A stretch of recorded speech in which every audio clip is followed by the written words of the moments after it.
Okay, everybody, let's get started. Ladies and gentlemen, I thank you all very much for coming out this evening. I know you have a lot of other things that you could be doing besides coming here and listening to me. So I never do these presentations without beginning by saying thank you for coming out and joining me. There are three groups here tonight.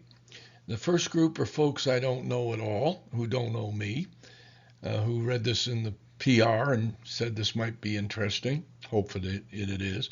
The second are people who know a little bit about me from the things that I do here in Rosehart and so on. And then there's the third group who are friends of mine who correctly felt that if they didn't show up to support me tonight, I'd probably end up here all by myself. But we have a nice show here this evening, and a good show of people, and we hope you enjoy yourselves. But more importantly, we hope you learn something. Now, there's a lot about me that even these friends of mine don't know. The only one who really does know me at all and where I came from, what I've done in my life, is my wife, Becky, there in the back. And the reason is because she's met a few of my very old friends from Chicago that are still on this side of the dirt and can validate some of the countless stories of crazy life experiences and what have you. And tonight, even some of my friends are going to learn some things about me that they may not have known. Now, I'm going to ask you all one time here in the beginning, please hold all of your questions until the end. I know that there will be some questions raised, some demonstrations you'll want to see repeated. I'll do all that for you at the end of the show. But for the sake of time, it's rather lengthy, bladder's bursting. Just hold the questions until the end, and I promise you I won't leave here until I've answered every question you might have, shown you everything you might want to see. So, Becky and I live on Little Mill. That's a little cul-de-sac here in Rosehart. A few families that live on that cul-de-sac, we refer to ourselves as Little Millions. We moved here about 14 years ago. I'm the local gym rat, pool shooter, scotch drinker, poker player. With my buddy Richie, we raise and lower the entry flags when necessary over there off Bulverde Road. I'm also on the HOA. I was born in Chicago, raised there. My parents were refugees from Nazi Germany. You see a bunch of refugees there on the left. We lived in a ghetto on the south side of Chicago. That is the six flat that was my home when my mother and I came out of Michael Reese Hospital. We lived in the upper right there on that building. I didn't speak a word of English till I was 7 years old. I had to go to English second language school, as you see with these kids here, much like the Hispanic kids do here now, English second language. I can still remember sitting on the front stoop of my house in the summer, looking out to the southeast, seeing the evening glow in the sky and the summer stench that would come from the steel mills, coking coal, the flour mills and soapsud mills and all that in East Chicago and Hammond, Indiana, which were just to the southeast of us. My father died when I was 10 years old. Nowadays, you lose a parent. It was different in the 50s. Everybody had two parents in those days, and I mean everybody. I was the only boy without a father for 6 long years before another boy lost his dad. As I said, I didn't have any brothers or sisters. I was very lonely, very much in pain. I was compensating for all of that by eating all the time, and I was getting fatter and fatter, falling apart, getting into trouble. My mother couldn't handle me. My grandmother, who came over after the war from Hamburg, she couldn't deal with me. And at 14, my godfather had seen enough. He stepped in and introduced me to boxing, which, if you look at my nose, didn't work very well. The boxing, that is, the nose still works. Then he introduced me to wrestling, and that was a cool idea, except it wasn't sumo. I would have been a great sumo wrestler because I was as big as a house. Then he introduced me to football, which stuck, and I enjoyed that all through my teenage years and in college. And finally, he introduced me to something else, which I'll get to in a little bit. After one of these seminars a few years ago, a woman told me, "You spend too much time talking about yourself."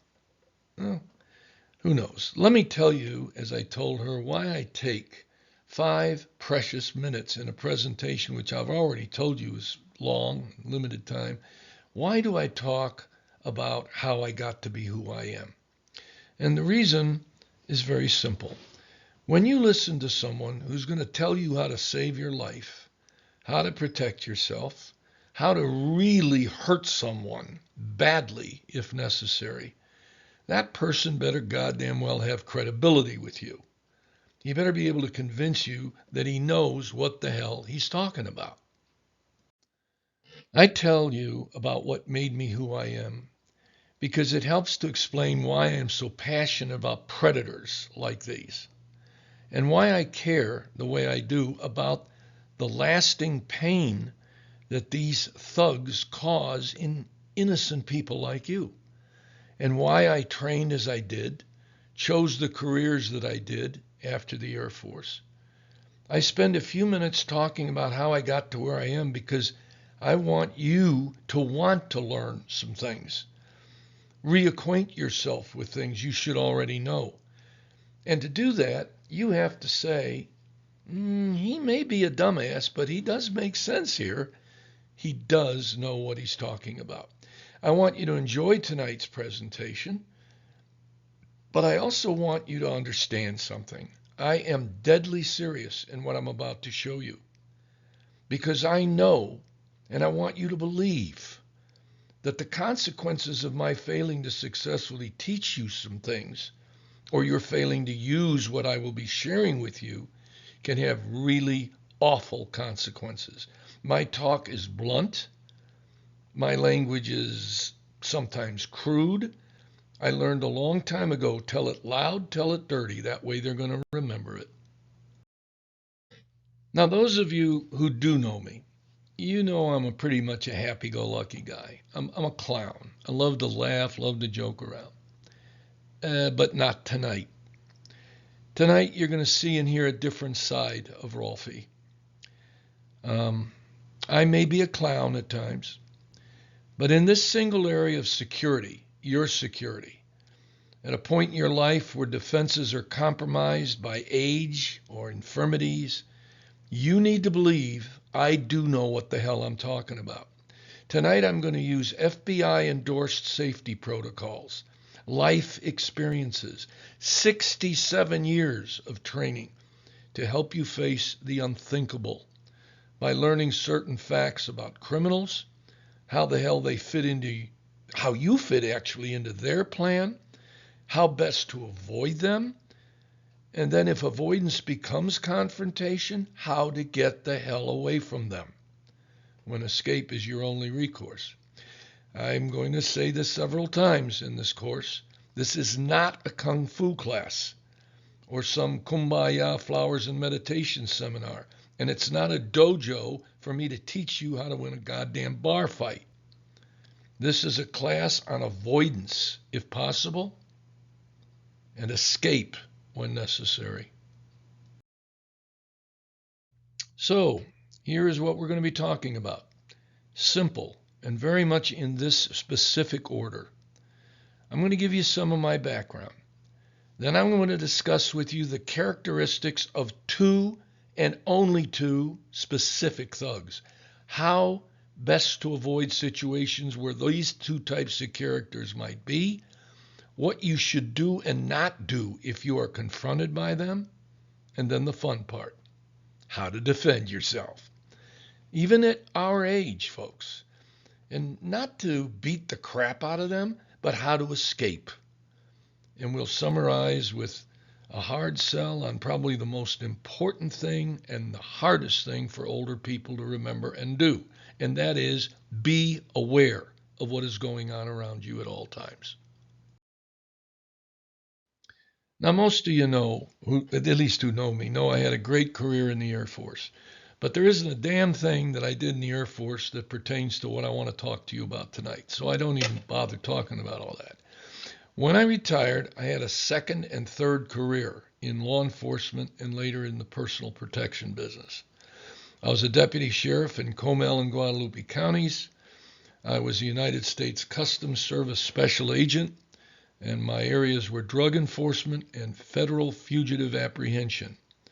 I was a homicide and major crimes detective.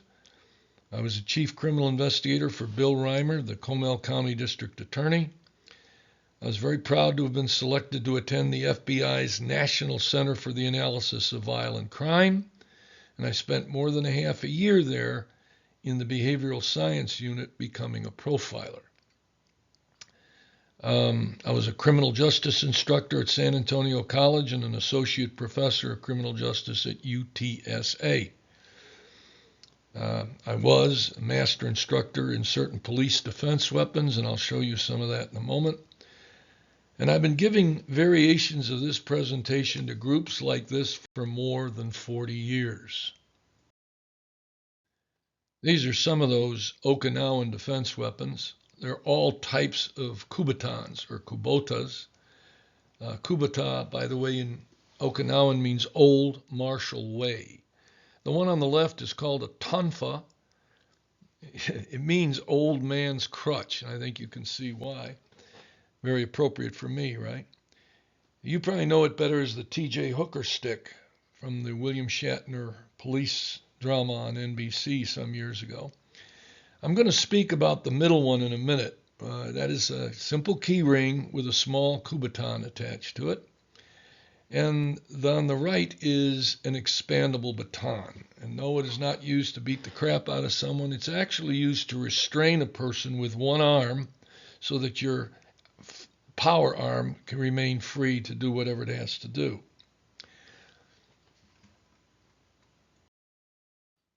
All right, so much for what I hope you'll feel is my credibility to talk to you about thugs and the mayhem you may find yourself in and how to get the hell away from it. But before I go further, you're going to see that I am a big believer in the KISS principle when it comes to instruction. Keep it simple, stupid.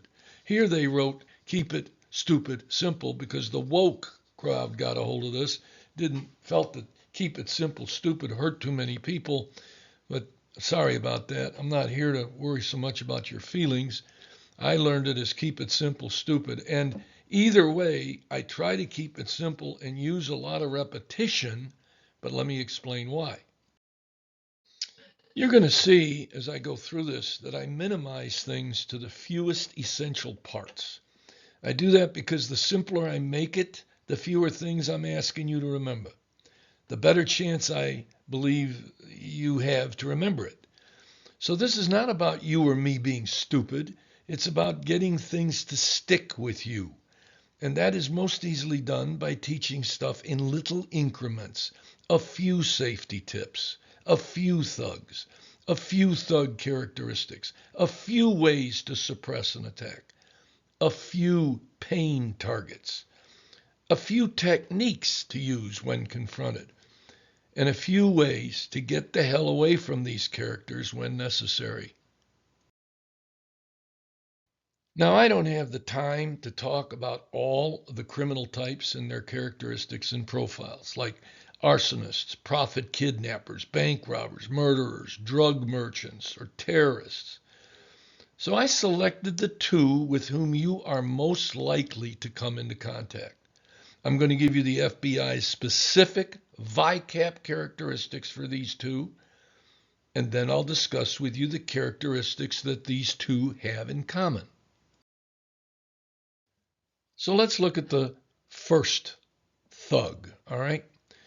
Oh, by the way, Microsoft or whatever it is, the media, that company that heads them says I'm not supposed to use the words the thug because it's incorrect woke language because it might refer to a certain type of people. I don't know. At any rate, there's very few universal truths that apply to these thugs.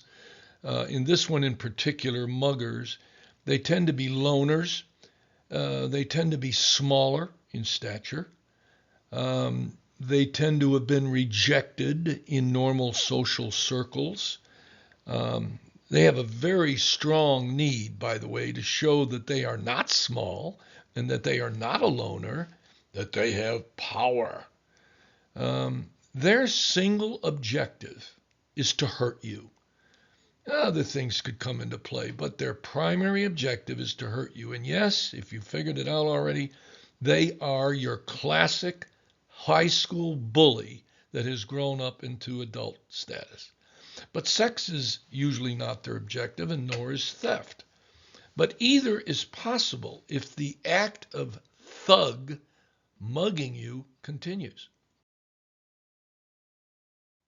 Now, robbers, on the other hand, that is theft, number one and foremost, above harming you, above rape, above anything. And because it's simple theft, these can be men or women, okay? They want what you have, and they will do whatever they see as necessary in order to get it. However, the objective remains stealing from you, robbing, not hurting you. Now, it is extremely important to remember and understand what these characters are as we go through this when we get into confrontation and escape, because they are one of your primary opportunities to get the hell away from these people. So now is where I would normally go into considerable detail on a third type that you're most common run into, which are rapists, all right? But I redesigned this class, which I'd been given for years, so it isn't women specific, but more for seniors like you and me, men and women in general. So we'll concentrate only on muggers and robbers here.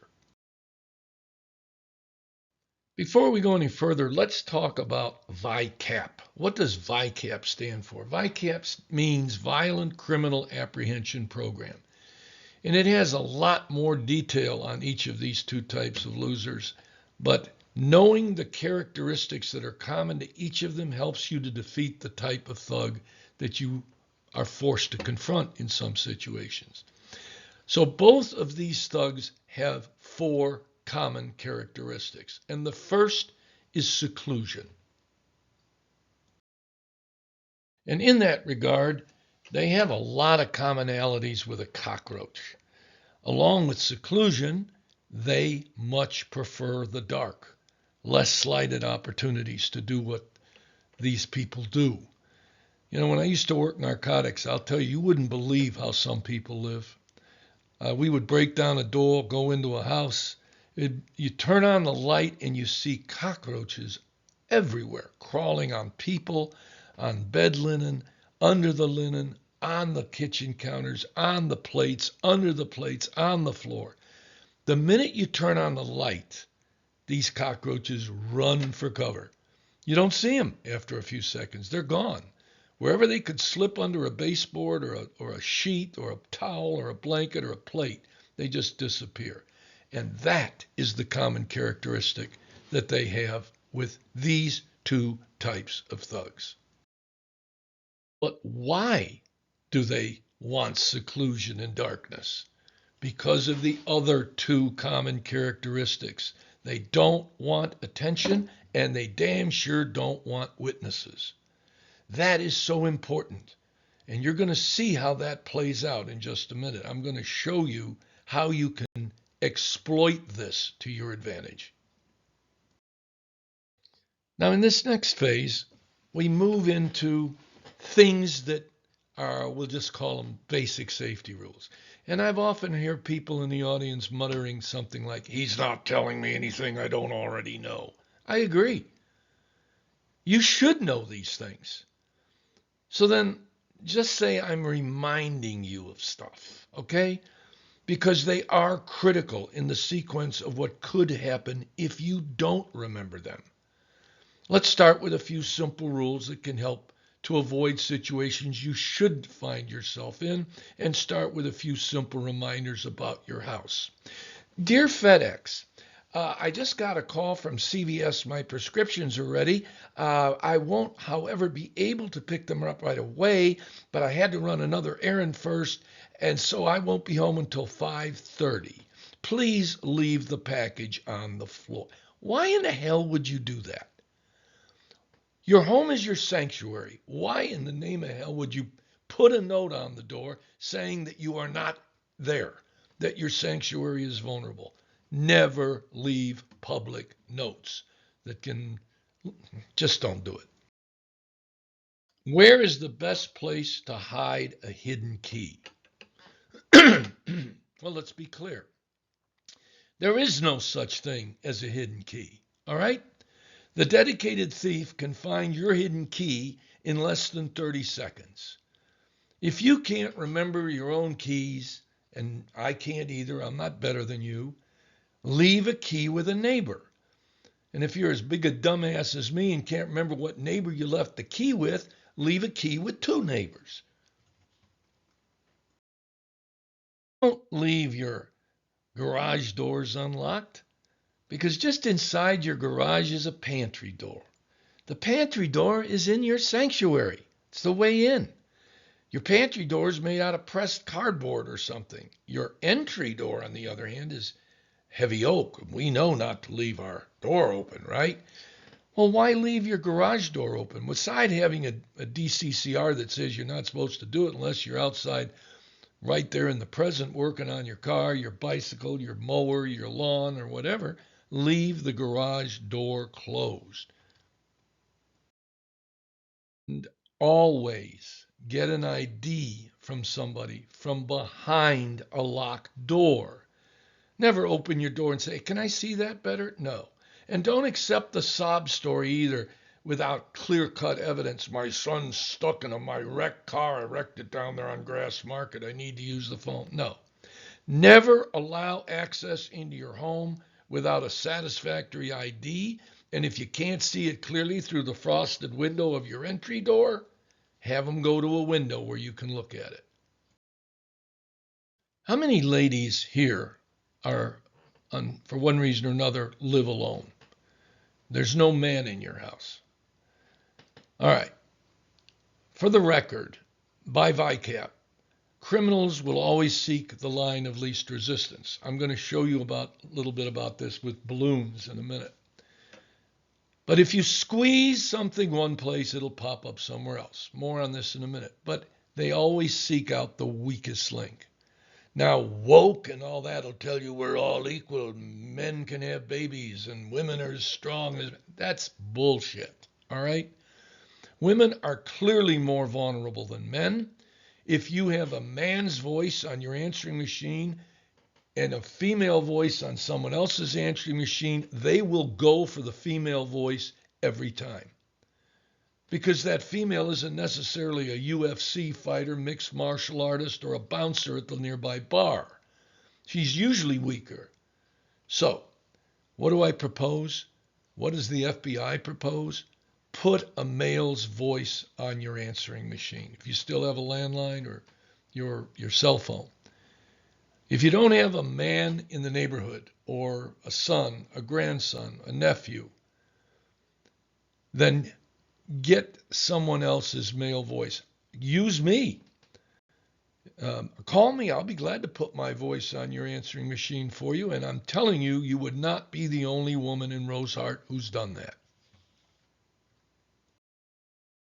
You know, sometimes we save pennies and in the process we end up paying pounds, right?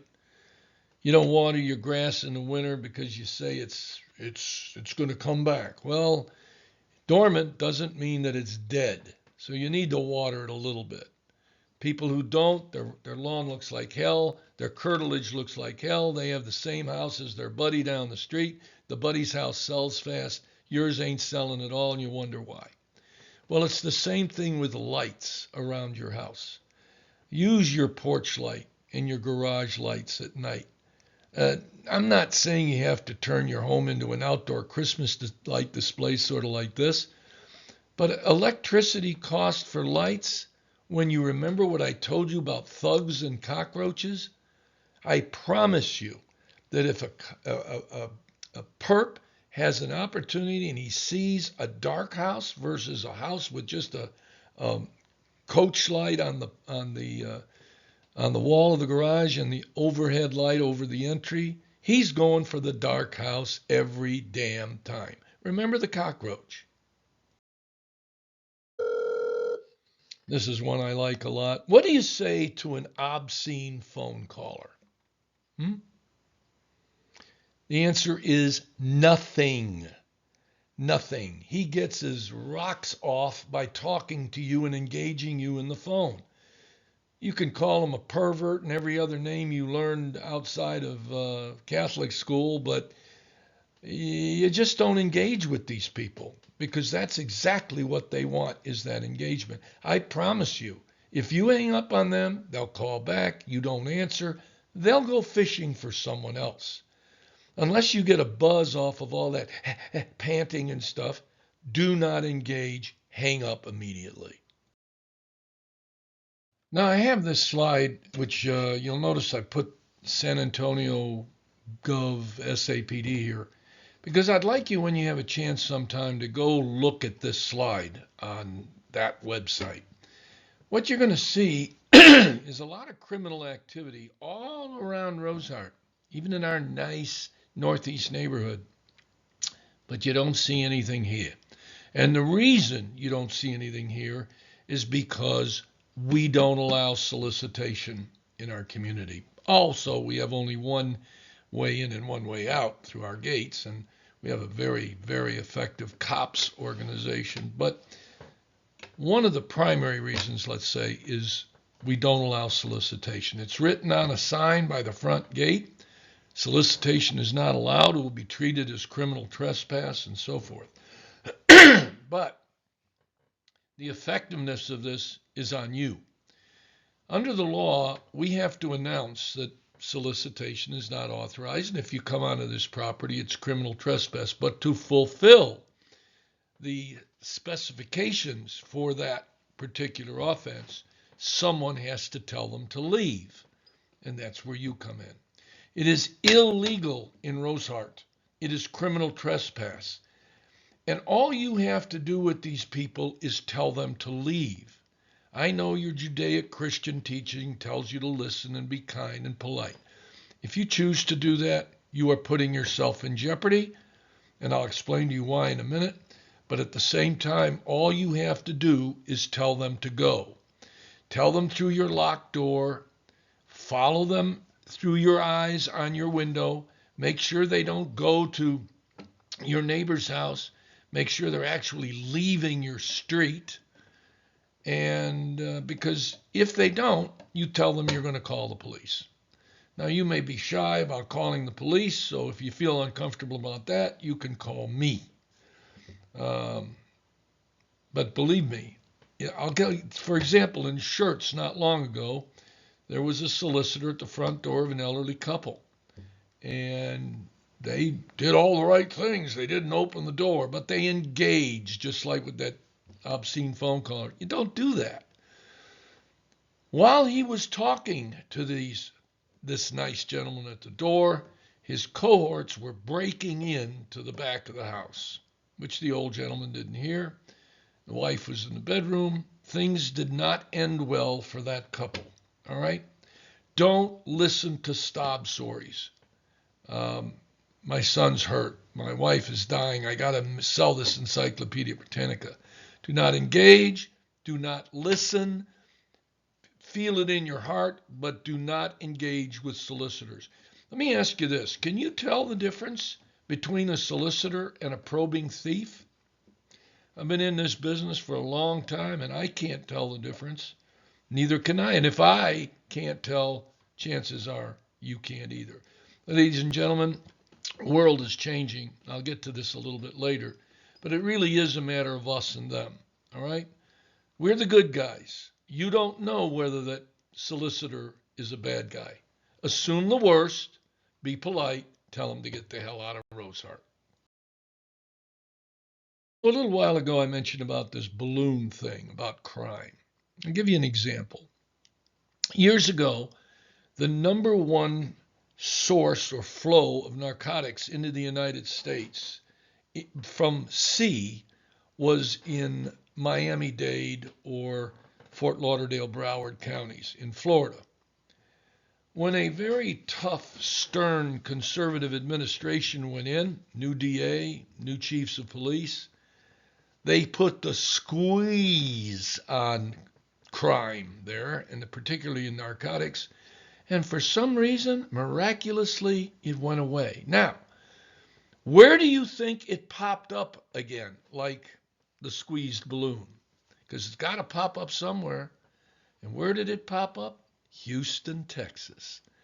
Now, I'm not going to get into a political discussion with you, but there's a reason for that. So let's look at here in our community.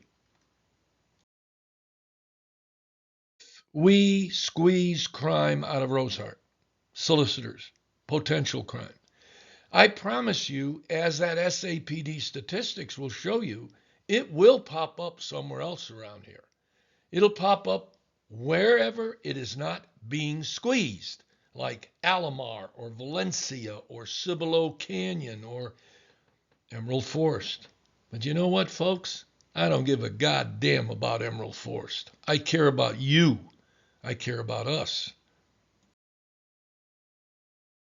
Let's move along quickly now to parked cars.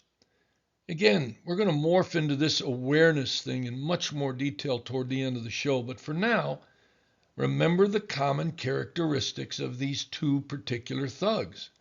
Parking garages and other dark parking lots are feeding grounds for these two types. Always know where you are and the conditions in which you are entering. Always be vigilant.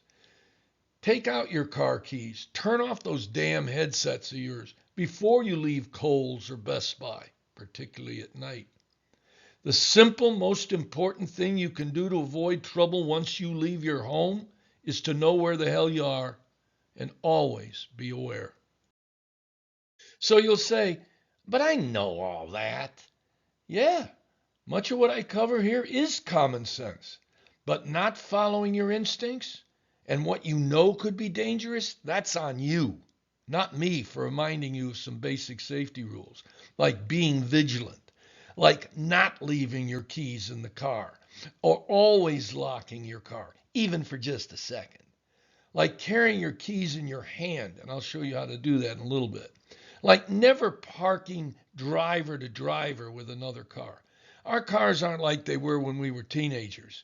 You don't have a bench seat in the front anymore where you could slide over and coochie coo with your boyfriend or girlfriend.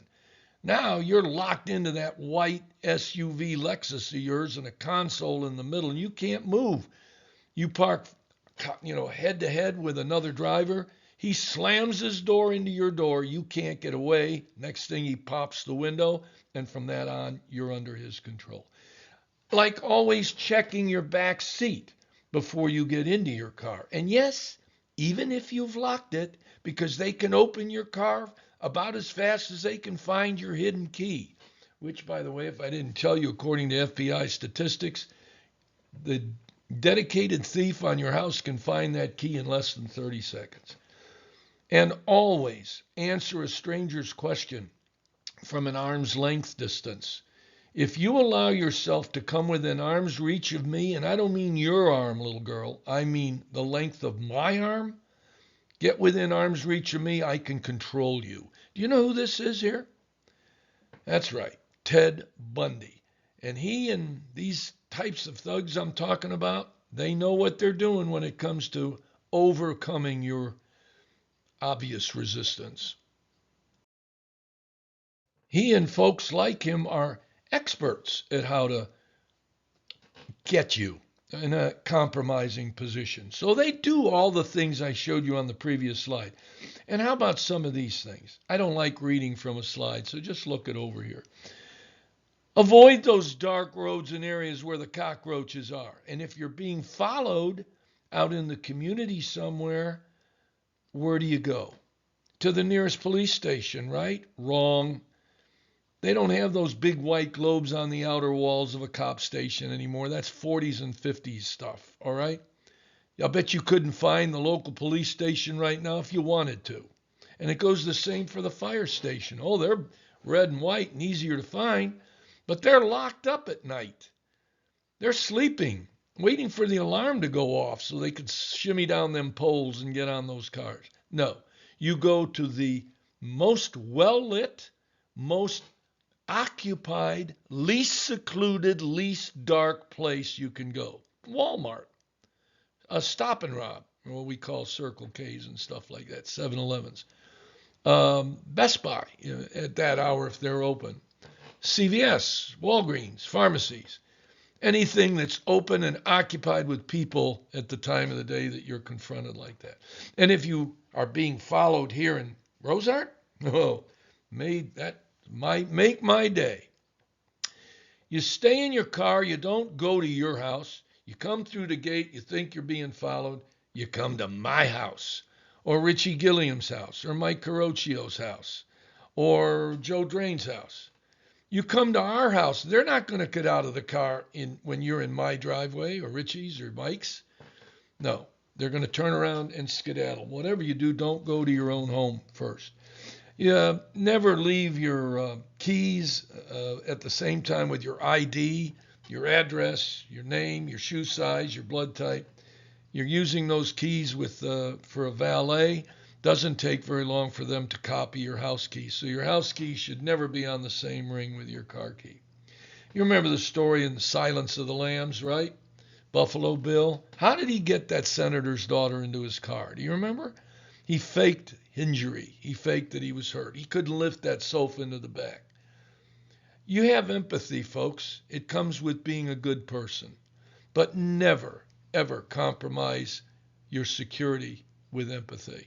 Never. This is where you're going to tell me, no, you're not going to teach me how to walk, Rolf. I've been walking since I was 5 years old, maybe 2 years old, all right? Yes, I do need to tell you how to walk, all right? I don't want you walking like you're a sap or a mark. Hey, Bertha, look up there. Oh, this is a shady looking place. I better be extra.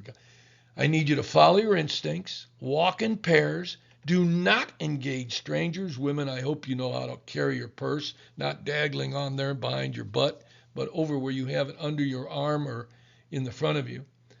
And always take elevators over stairs. Why?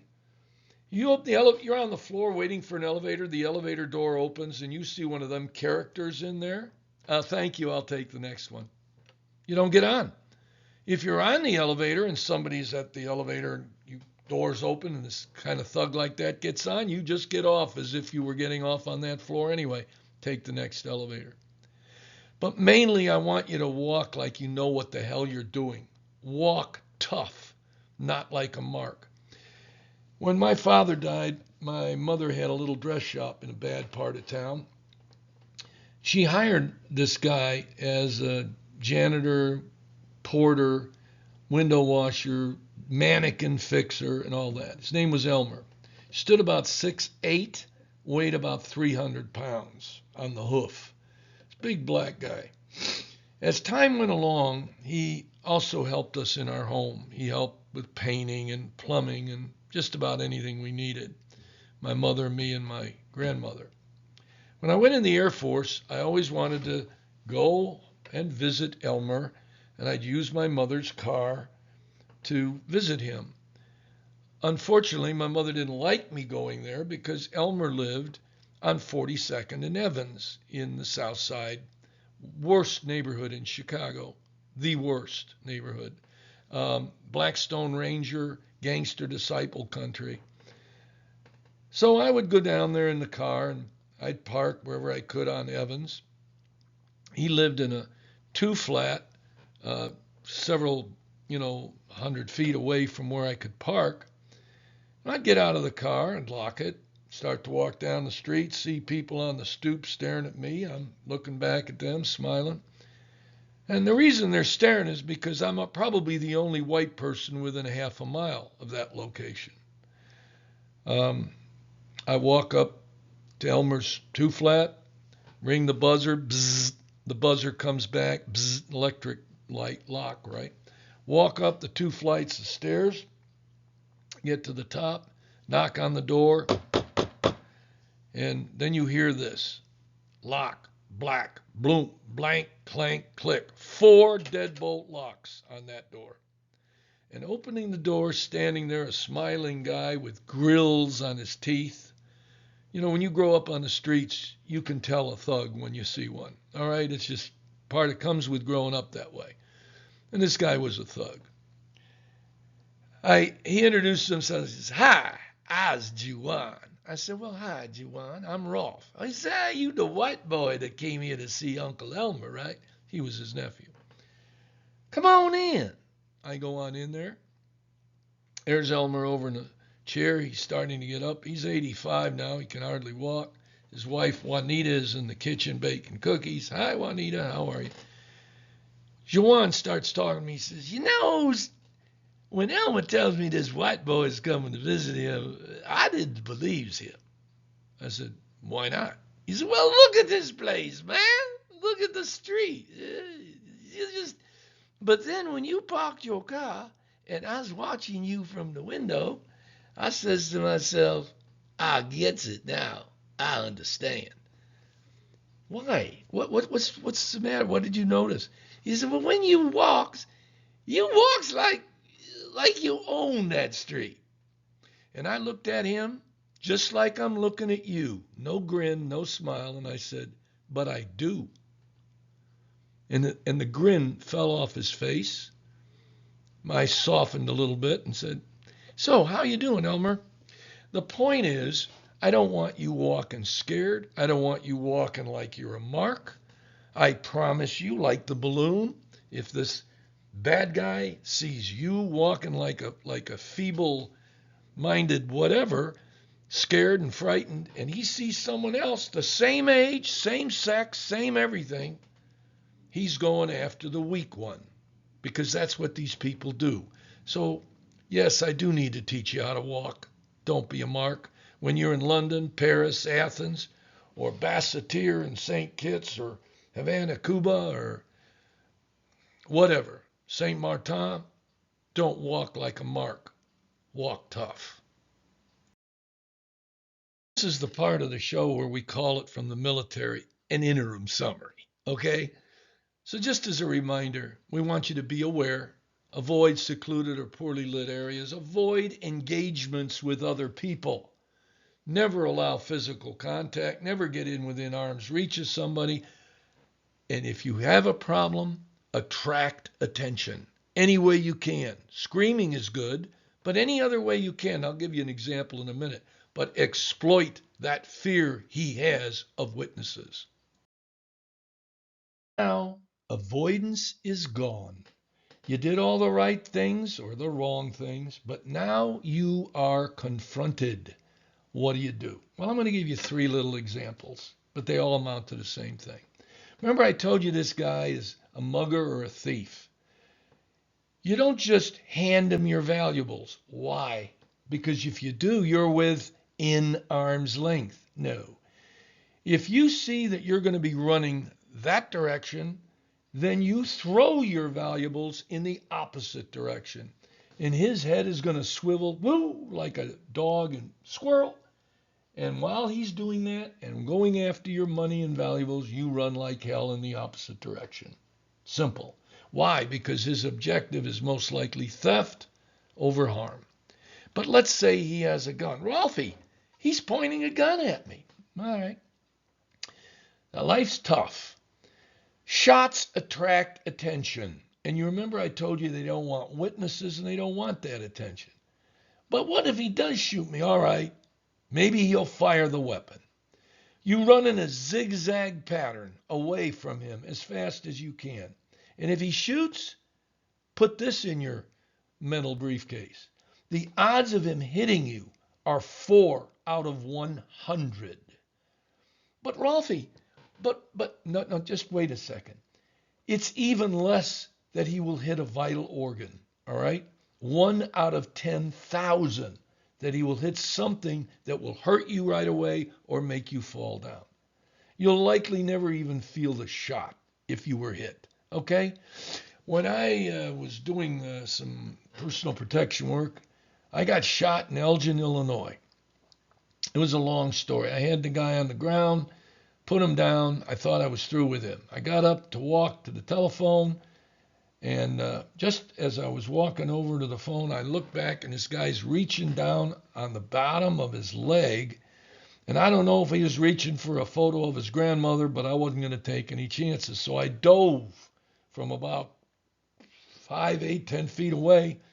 onto him, and just as I hit him, a gun goes off. Now, I didn't know where the gun was at first. Turns out, I looked down, and now he's disabled, and on the side is an over-under 45 Derringer type gun.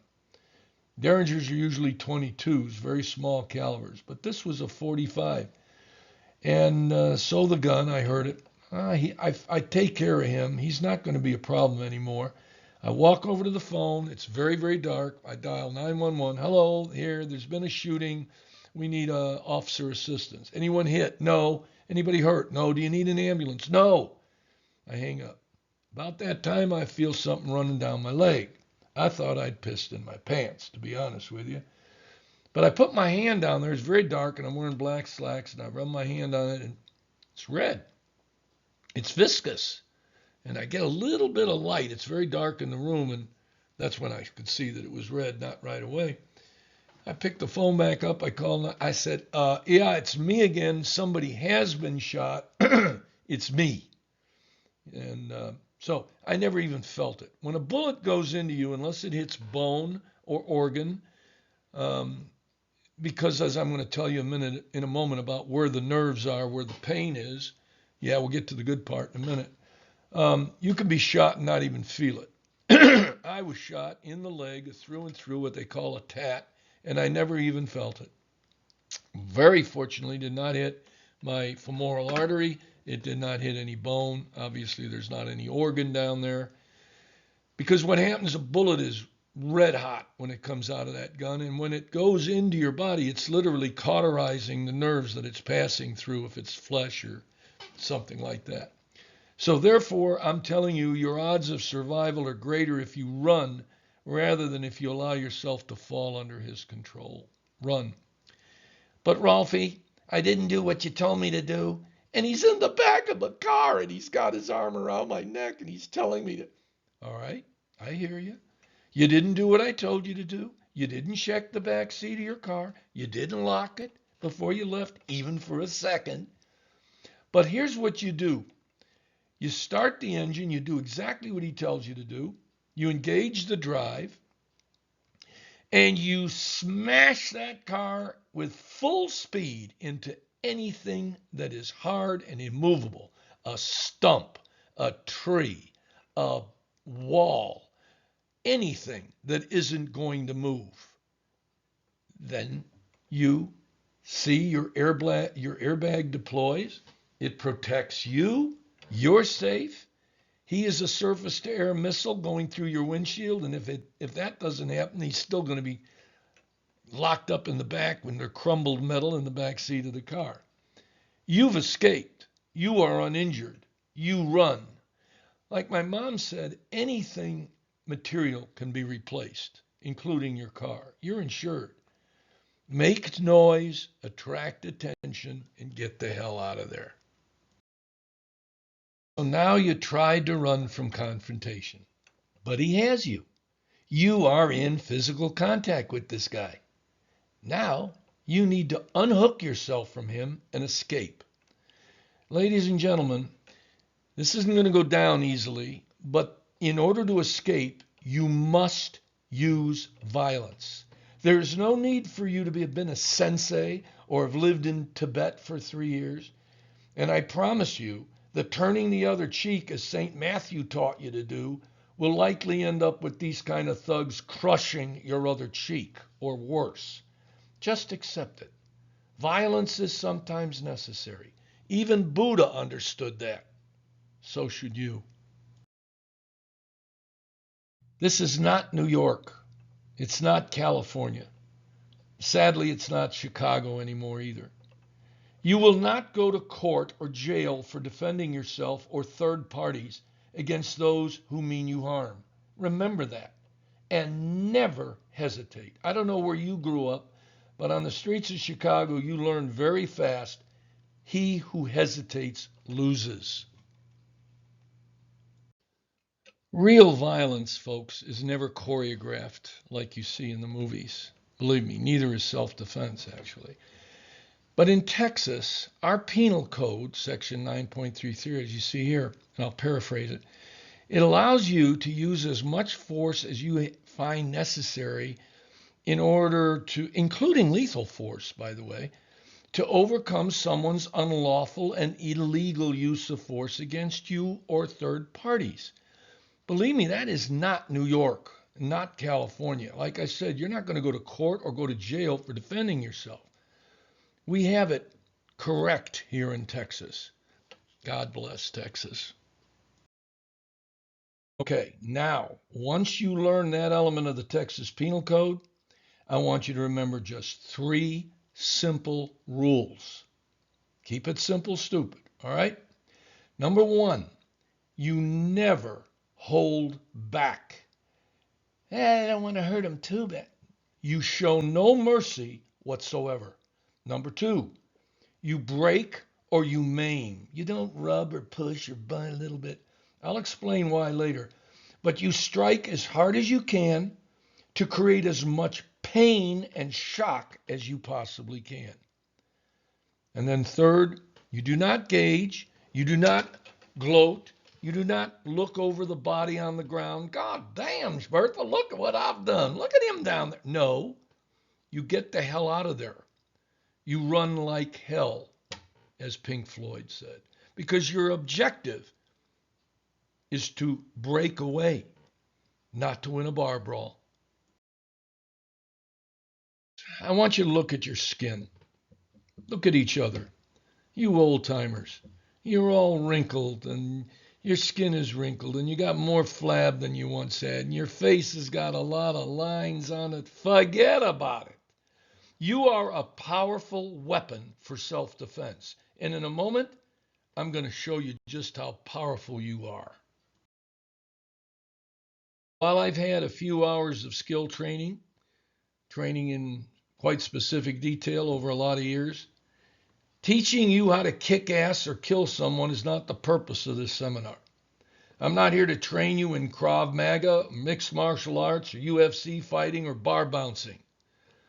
After I discuss with you who to avoid and what to do if you're confronted, all I want you to learn here is how to get the hell out of there, how to escape. And that escape is through pain. And I'm talking about extreme pain, because extreme pain is your greatest tool to escape any abuse that's ever put upon you, whether you like it or not. But we're not talking about the pain or toothache pain or migraine headache pain. Oh no, we're talking about off the chart pain, pain you can't even imagine, excruciating pain, kidney stone pain, broken nose pain, ladies, childbirth pain, pain so acute and keen that it stuns a person, dulls the thug's awareness long enough so that you are able to what? Get the hell out of there. Because pain is your key to escape. And I'll have more about that in a minute. These are some pain points in martial arts. And we'll discuss a few of these in a minute. But what I would like you to notice from this chart is that almost all of these key pain points are bones and cartilage rather than muscle and tendon and fat. Why? Because nerves are most dense in bone, and nerves are where pain comes from. And your goal again? To create maximum pain with minimum effort. So let's use that KISS principle again as we introduce first a word about your most basic weapons. Not all of them. Keep it simple. Just the 4 easiest for you to use. And the first is the elbow. Folks, the elbow is actually harder than your fist, as I'm going to explain in a moment. I want you to remember Samson from the Bible, the jawbone of an ass. He slew 1,000 Philistines versus the elbow. And if he had used his elbow, he could have slain all the Philistines, 1,000,000 of them. So I'm going to show you some easy targets for that elbow in a second. But we're talking about your weapons right now. And I want you to remember Samson and see where that elbow is headed in this picture. Now, I want you all to make a fist, like your mom and dad. Don't put that thumb underneath your fingers. You hit anything like that, that thumb's gone. Folks, it isn't like the movies. Fists break. Fingers break. And they break because they're just little digited, articulated sutures. They're easy to break. Now, a palm, on the other hand, especially the heel of your palm or the side of your palm, that ain't going to break. It can exert a tremendous amount of power. And again, look at the target. Remember Samson? How about your foot? Your foot is actually a hand on the lower part of your body when you think about it. I mean, it's got fingers on it, only down there we call them toes. Yeah, but just like your fingers, toes break. Football kickers used to kick with their toes, with the front of their foot. And then I remember a guy named Dempsey, I think, who played for the New Orleans Saints, I believe. He held the record for the longest time, the longest field goal, 60-something yards. Now, 60 yards is almost routine for people. Why did that change? Well, Dempsey had stub feet, stub toe, in other words. He either was born with that defect, he had no toes on his right foot, or he had lost them in an accident. I don't know. But he didn't have any toes, so he was, punching that ball with the front of his foot, but no toes to break. Now, soccer has become the thing. Everybody is a soccer-style kicker. Nobody kicks a football with the front of their foot anymore. So, that's your lesson here. The arch of your foot or the side of your foot is just like the side of your palm. All right? And the heel is like the heel of your palm. I'll get to that in a minute. So, if you were to kick something with your unprotected front of your foot and your toes, you might break your toes. But if you use the side of your foot, now they're kicking that ball 65, 70 yards. That's the power of the side kick. And then, of course, your heel, you just stomp down on that person's foot and break his toes. How's that? And while we're on the last of these weapons that you have, and I mean you have a lot more than what I'm giving you, but these are just the most basic, right? Keep it simple, stupid. It's your teeth. Did you know that the clenched human jaw can impart 265 pounds of force on whatever it chomps down on? That's almost like a pit bull. Believe me, folks, if that's all you got, use it. None of this nibbling, I don't want to hurt him too bad bullshit. I don't want to hurt him. Yes, you do. You bite all the way. I could never bite an arm of those ugly guys you showed me. Yes, you can. And you will. And you better. You bite all the way down to the bone. Why? Because the bone is where the nerves are, right? And you want the most severe pain that you can muster. Okay. So we talked about your weapons, right? Now, I want you to take a look at his targets. And again, I'm not going to talk about all of his targets. This is not a martial arts class. I'm talking just a few. The human skull has 22 bones that are attached by what are called, in medicine, articulate sutures. Therefore, every bone in the human skull can be dislodged, especially those around the face. Facial bone fractures are exactly those dislocations of articulate sutures. Now, again, it's not a medical class. It's not an anatomy class. Just facts on why a nose is a great target. Because it is bone, it is cartilage, and damn it, it is prominent, as you can see in my nose, right? It's a soft bone over cartilage, and because it is bone and cartilage, it is what? Loaded with nerves. And why is that so important? Because that's where the pain comes from. And pain is, you got it, your way to escape. A nose is a shockingly painful thing when it's broken. I've broken mine 7 times. Take this pencil that I'm holding between 2 fingers. Put one end on one finger and another finger. And then take the stick of the pencil itself and put it on the bridge of your nose. Just put it there and hold it there a minute. Now push down just a little bit of force. Oh, that hurts, doesn't it? Yeah. Well, I'll tell you what, folks. You push down a lot on that bone and cartilage, enough to break it, the pain is going to be excruciating. Just what I showed you earlier. And by the way, just for the record, the hard palm strike to the nose can be a kill stroke. Why? Because you drive in the nose into the brain. But we're not here to teach you how to kill anybody, are we? How about the ears? Here's two different kind of ears for you. It speaks better than what I could possibly explain. You know, in amateur wrestling, not this WWE shit, but amateur wrestling, you always see these guys wearing very heavy headgear, all right? That headgear is to protect the soft cartilage that an ear is made out of. Otherwise, you end up with ears like this guy on the right, cauliflower ears. And that's why they wear those protectors.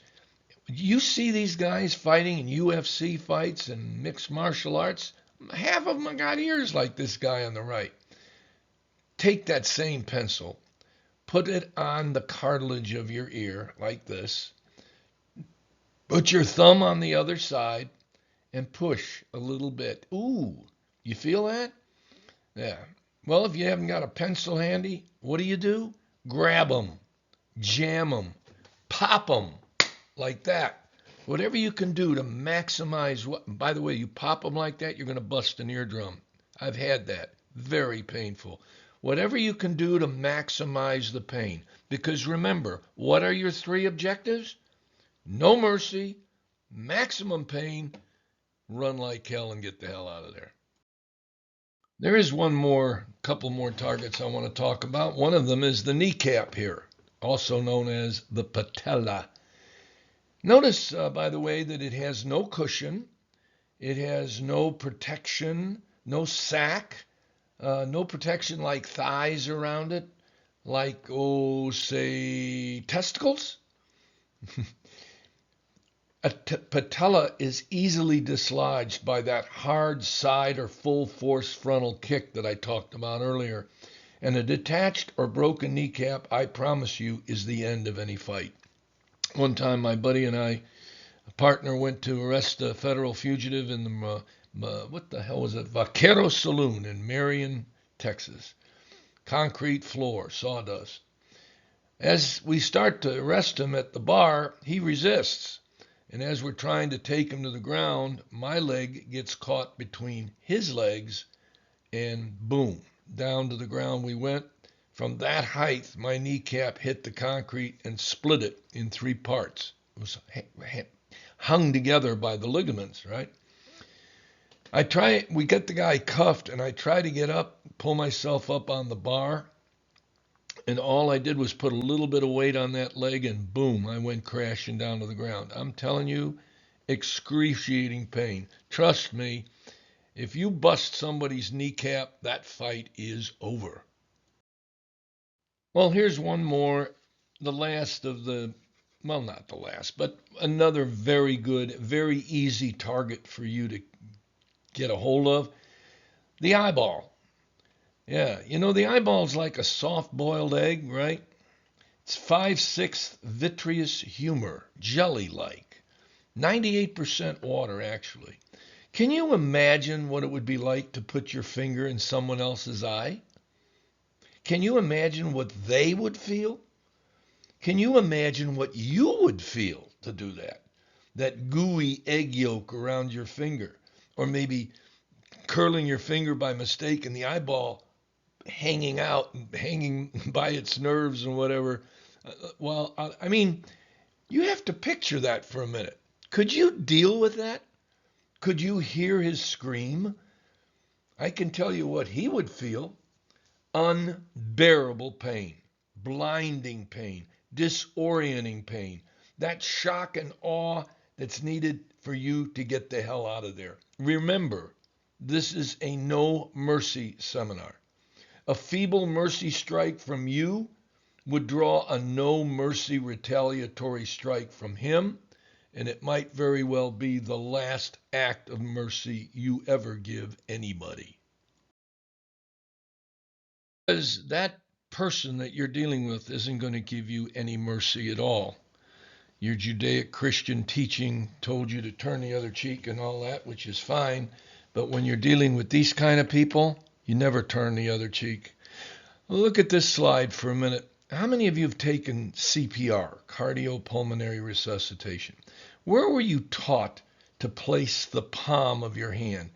At the junction of your rib cage, right? Where that little red dot is. That little red dot is a tiny little bone, a piece of cartilage, bone cartilage, called the xiphoid process. What the hell? Who named it Why didn't they just call it a xiphoid bone? Hell, I don't know. Ask a doctor. But that little bone sits right above very vital organs, the diaphragm, your liver, and of course your heart. You dislodge that bone and don't put your palm in the right place, but press down on that, and that bone gets dislodged into one of those vital organs. It creates a tremendous amount of pain. Dislodge that thing into your heart, and that's a kill stroke. But again, we're not here to teach you how to kill somebody. So this is not a CPR course. It's a no mercy course. And this may be the only target you have, especially with a stiffened finger or a palm stroke, which I'm going to show you in a little bit. Again, if it's your only available target, please don't hesitate. Remember, no mercy. Okay, ladies, I know there's one more target, and I didn't forget. One more target I didn't mention, but there's a reason I didn't mention it. Because, ladies, contrary to what your husband or your father told you, testicles are not the size of oranges or tennis balls, okay? This is the size of a man's real testicle, all right? A big, large marble. It is well hidden. It is well protected. It's in a sack. It's guarded well by a man's thighs. And this is where the woman who I spoke about earlier that said she hadn't heard anything she didn't already know, well, she sure perked up when I got into this area. I never knew that. And I told her maybe you can learn something else here after all, but I digress. So now let's compare these marble-sized organs to that much larger kneecap and ask yourself this question. In a split second, when you only have one chance and one chance only to do it right, do I take a lucky shot at those little marbles and maybe get pain? Maybe, but very likely instead get furious anger? Or do I strike a sure, hard, powerful kick to the much larger target, the kneecap, and get absolute certain pain and absolute immobility, shock and awe that allows me to escape? That's the question you don't have time to think about in a situation like this. But that is the reason I do not discuss testicles as a target. Okay, so now you know your weapons. You know his targets, just some of them anyway. Now I would like you to listen to two KISS principle, folks, just two simple techniques that you can use those weapons to attack those targets. Again, while there are hundreds of techniques, I only teach two here. KISS. One from the front, one from the rear, a little bonus about the rear, and then a brief discussion on simple weapons. The front. First, you're facing this bad guy, all right? Note the two targets in these pictures. Eyes first. Oh, I don't want to put my finger in someone's... If you have to, you will, or you damn well better. And the second, the jaw. which is, again, one of the 22 articulated sutures on the human skull. And yes, as you see here, but Ralphie, notice she's kicking him in the balls. Also, look at what that man is doing. A kick to the gonads is a good extra while breaking his jaw, but as you can see, he is instinctively moving away from that knee, and she will probably miss that target. Do you really want to take that chance? Here, the second, simple technique is from the rear. This is where Samson's use comes in, elbow.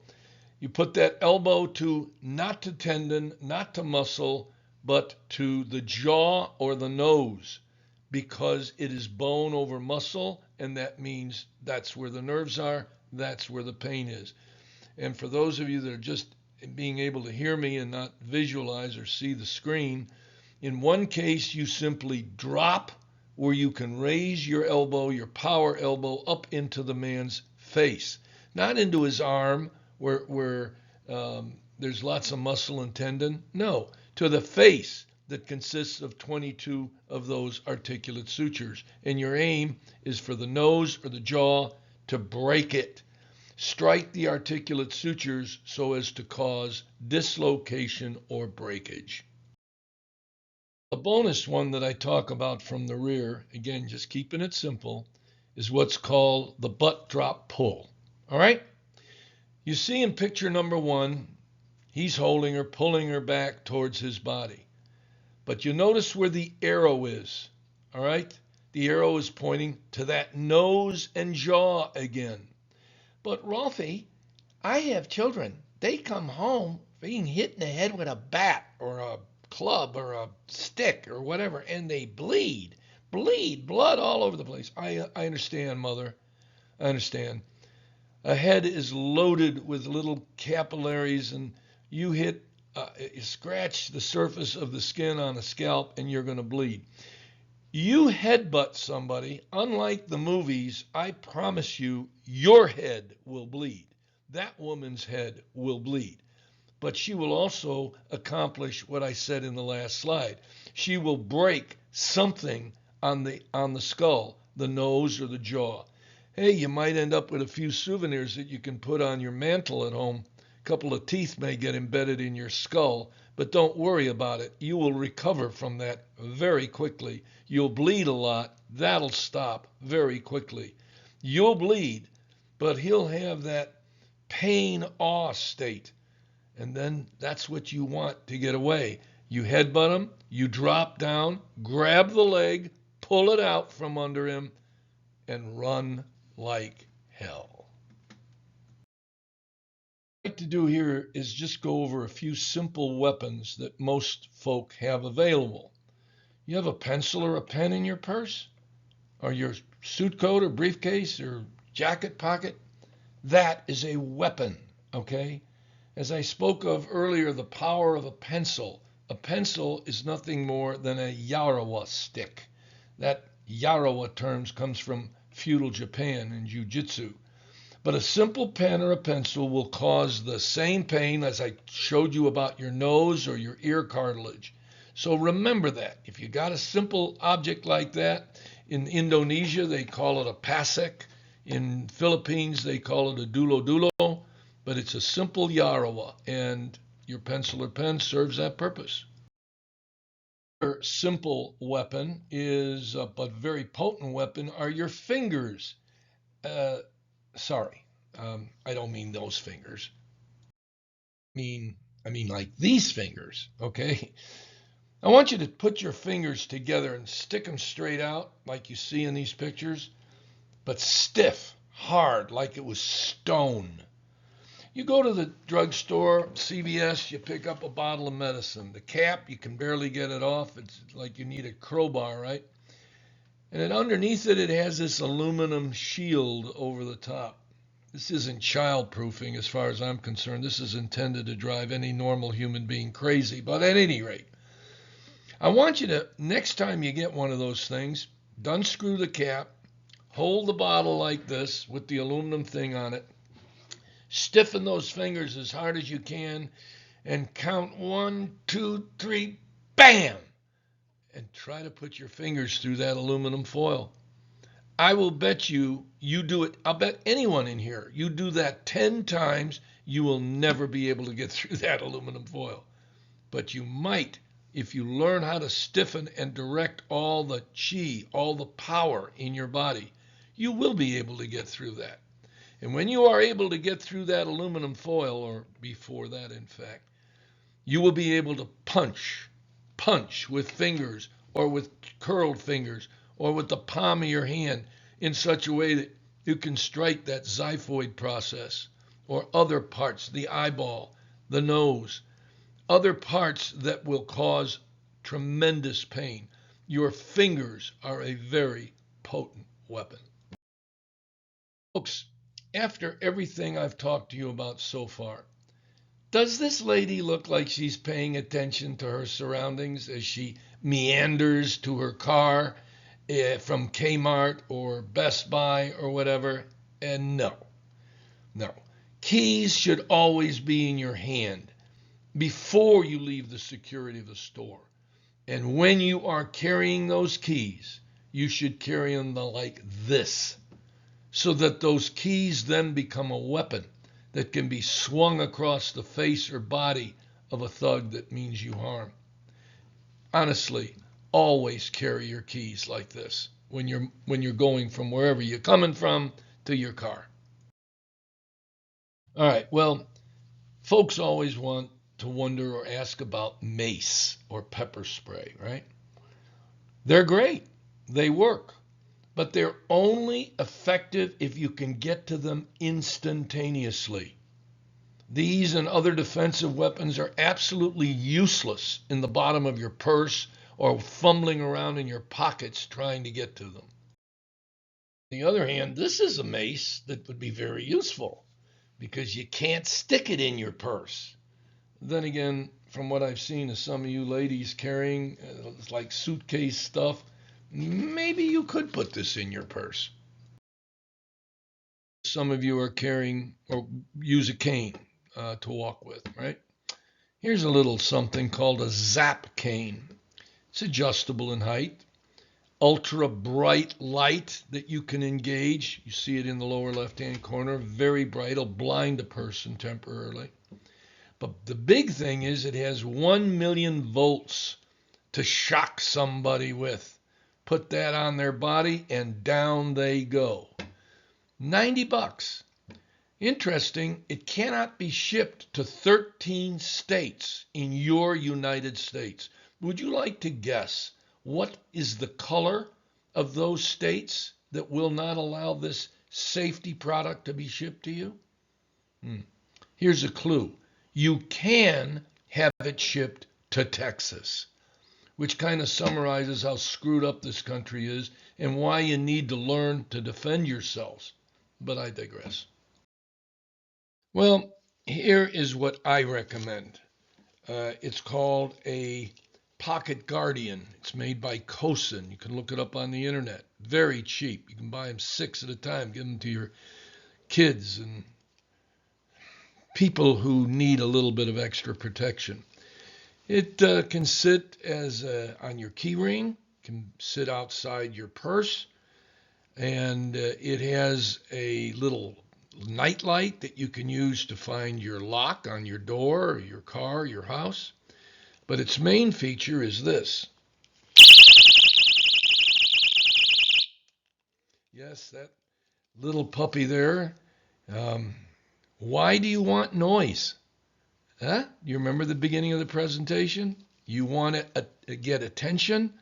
You want witnesses. And the minute that alarm goes off, I promise you this thug is going in the other direction. See, it really does all come together. But it really doesn't work if this, like the other stuff, is sitting in the bottom of a deep purse or in your pockets where you can't get to it. We start to wind down. You've noticed I like visual stuff. I'm big on that. I use a lot of pictures in order to try to make it stick. on those memory cells of yours. So here's one that I've used for years. I call it the awareness stoplight. I want you to think of 3 stages of awareness. Remember I told you how important that was at the beginning of the presentation? The thing that's probably as important as any of this kung fu stuff I've been talking about. I want you to think of it in 3 different stages. The first is green, then yellow, and then red. Now, when you know your environment is absolutely secure, like you're in your own home, you're watching TV, or you're in the midst of a group who think and share the same ideas and whatever, like church, then you're in the green. You're comfortable. You're more at ease than you would be if you're just relaxed, free to let your mind and senses wander to a certain extent. However, when you are not in those more idyllic and peaceful environments like that, you must be in a more heightened state of alert. Here you are not perfectly at ease. You're not ready to fight and escape or anything. You're just ready, like the traffic that's getting ready to move on a yellow light. It's not moving yet, it's just ready to do so. This slide says it all. If you're not completely at ease and you have more than an itch that you need to be a bit more aware, you are in the red, or you damn well should be in the red. Here is where you are ready to move, ready to escape. This is all about the progression of awareness. I don't expect you to be keyed up all the time, ready to fight. The point is, it's a lot easier and faster to move instantly from yellow to red than it is for you to move from casual, comfortable green to the red. If you program yourself in these twilight years to be more aware, you won't be that far from red when the situation is changed to red and you're suddenly in it. What I'm asking you to do is be aware, even in green. Relax, but don't fall asleep about your surroundings. Distractions always favor the predator, by the way. Be ready. If doubt creeps in, follow those instincts. Escalate awareness to the yellow. And then, most importantly, never be so far away from red that you can't get to that red in time if you need to. The awareness stoplight. You know, they say certain people have better instincts than others. You don't have to be trained as I was, cops or whatever. Women tend to have better instincts than men, they say. Age may slow your reactions, but not necessarily your instincts. I want you to remember that. Always follow the itch. Always follow your instincts when you're driving, when you're walking, to a parking lot, to your car. In strange areas, never, ever ignore your instincts. Folks, tonight was no more a seminar on religion or philosophy than it was a kung fu class. It's just my KISS principle way of trying to help you be safer, better at avoiding trouble, better at recognizing dangerous people, and just being aware. I didn't cover all VICAP criminal profiles, just the profiles of those thugs you would most likely come into contact with in your life. I didn't cover every nitnoy thing you can do to be safer in your lives and to avoid these types of people, just a few. I didn't show you hundreds of forms of martial art techniques to break away and escape. Again, just a few. And I do few rather than many in all of these areas because I believe in the KISS principle, and I feel more confident that you're going to remember them and thus be able to act instantly and instinctively if necessary. And after tonight, hopefully, I've convinced you of the need to be more aware and obey that internal stoplight of yours. Society is changing, folks, and not for the better. Folks like you and I, the more aged women, we're becoming more and more vulnerable as certain forces around us aim to divide our people along so many lines and many levels. We need to stop being fearful and start regaining our self confidence in terms of taking care of ourselves. You don't need to be a young buck or a highly athletic woman or a martial artist. Not as long as you tweak your level of awareness from your home to your outdoor activities. Heed your internal stoplight and remember some of these very basic escape techniques. And you don't need to carry a gun. It might help, but it might cause more harm for you. I've seen that happen far too often. You don't need them. What we teach is that the gun may not always be available and in your hand. It may actually end up in his hand. Your body is your most reliable weapon if you remember how to use it. And if you remember to move your small attack suppressing devices from one coat to another, from one purse to the one you are using that day, that's what will work for you. The Cosin personal alarm, all that noise, does you no good in yesterday's pants pocket or yesterday's purse. Remember nothing else. Remember this. We need to be far more aware of everything that is going on around us. We need to stop projecting weakness. We need to stop being a victim. If you take the need for greater awareness in today's society and seriously, and if you are mentally prepared to defend yourself with violence if necessary, then being older or being a woman or being less mobile or whatever need never be mutually exclusive to your safety or your survival. Yeah, you are older, but you are also wiser than these characters. Use the weapon of your own mind's awareness and the power contained in your own body and the simple weapons that I've shown you, and stop doubting your own strength in your older age. You be as polite as your Judaic Christian teaching may suggest for you to be as you go through these latter years of your life. Help a stranger, listen to a sob story, and help as your religious and family teachings taught you to do. But God damn it, when necessary, be prepared to do whatever it takes, no matter how seemingly unchristian-like that might be, in order to survive.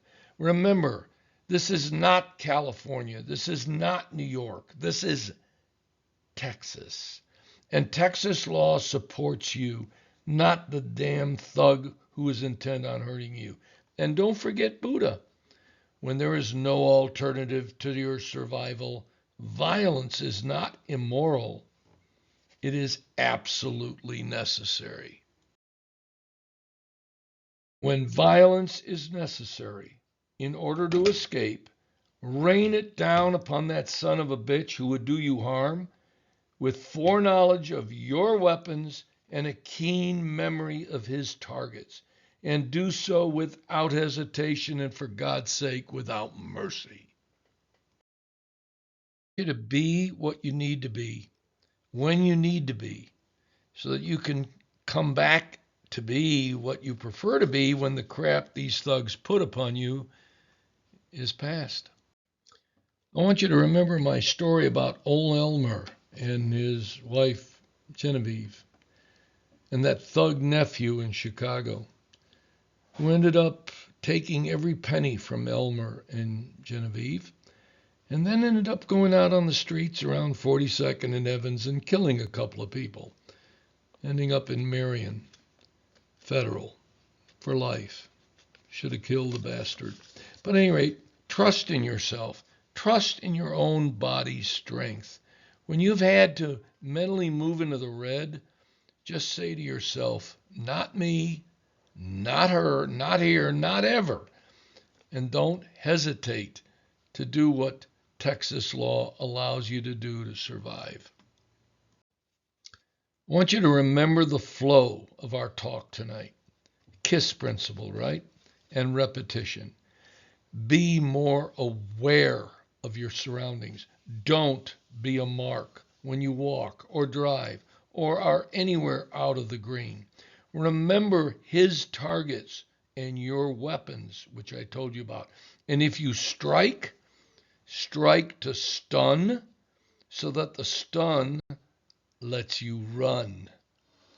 Do these things, and what remains of your life with the ones you love will be long and fruitful. If I have established credibility with you this evening, then trust me on this, folks. I am not tougher than you. You are not weaker than me. I'm going to be 82 in December. It works for me, not because of my training, but because of my goddamn attitude. I promise you, follow my attitude, it'll work for you too.